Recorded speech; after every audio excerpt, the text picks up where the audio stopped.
So look, we all experience emotionally charged conflicts, whether it's in the workplace with a colleague, whether it's at home with a spouse, whether it's even in our country dealing with political issues. The challenge is, how do we deal with them most effectively? Now, my sense is that most people come in with like the quick fix answer.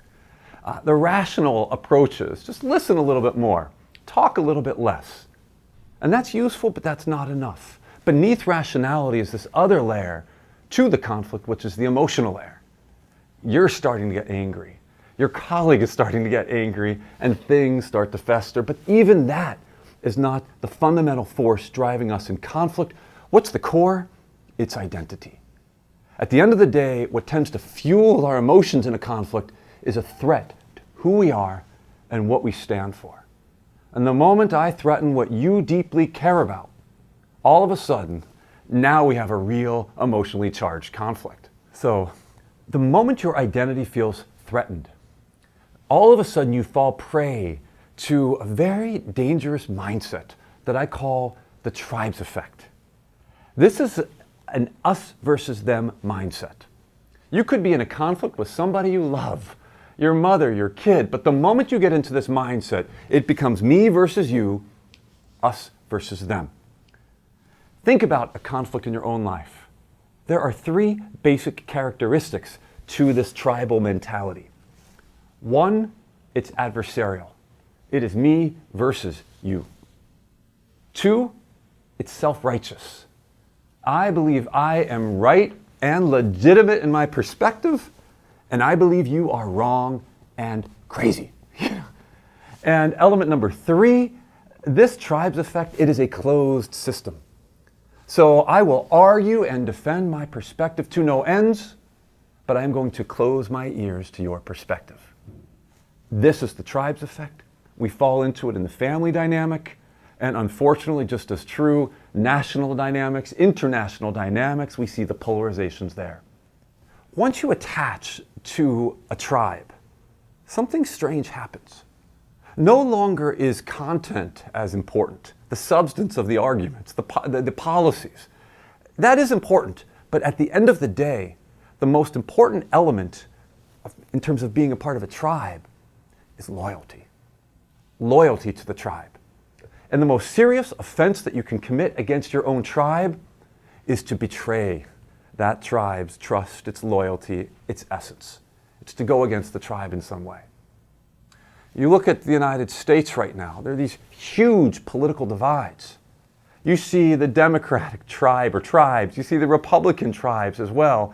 And it's very difficult for either side to even say, I understand what you're saying. Because some on the inside of each side are going to say, oh, nope, they're betraying our tribe. And the moment betraying the tribe, that's a taboo. If I break a taboo, I can suffer social punishment. I'm going to be excommunicated, I'm going to be ridiculed, or worse.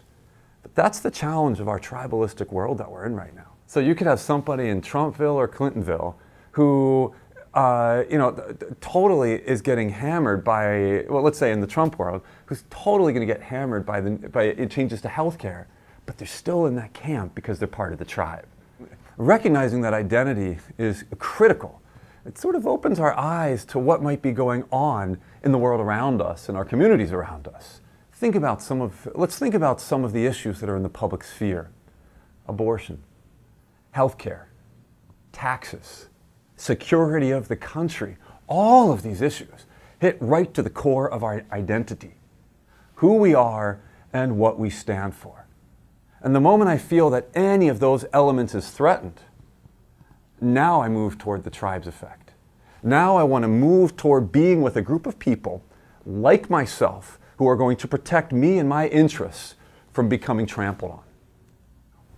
And a powerful tool you can do is to emphasize the us, the two of us.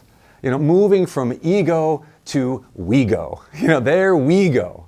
And it's a big difference. Watching conflict situations, I've noticed something interesting. At first people are battling it out, my perspective versus yours, and all of the energy is moving toward my ego and my perspective versus your ego and your perspective. when you start to see the transition, what starts to happen is that each side recognizes there's also an us. There's me and there's you, but there's also the space between us that we are creating together. And the more you can emphasize the us, the more you can move toward real reconciliation, toward the two of you moving together towards some cooperative and sustainable outcome. I mean, looking at the rhetoric in the United States right now, there's so much divisive rhetoric. Where are the voices of us, the United States of America? And the more you get those kinds of voices, the more you can start to, in a sense, overpower the us versus them thinking.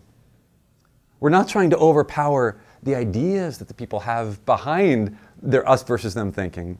We're trying to overpower that adversarial mindset.